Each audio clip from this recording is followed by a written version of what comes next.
વિકસિત ભારતના નિર્માણ માટે દેશની યુવા શક્તિ સક્ષમ અને આત્મનિર્ભર હોય એ ખૂબ જ જરૂરી છે.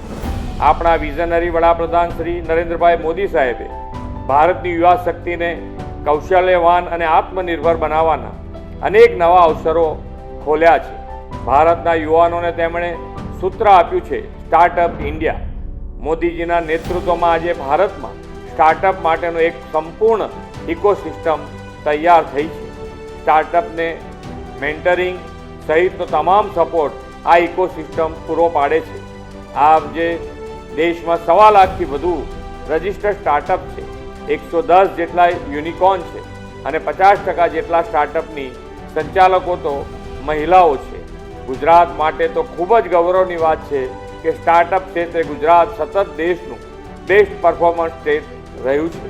એટલે જ તો દેશના યુવાનો આજે એક અવાજે કહી રહ્યા છે, ફિર એક બાર મોદી સરકાર, અબ કી બાર 400 પાર. કમરનું બટન દબાવો, ભાજપને વિજયી બનાવો.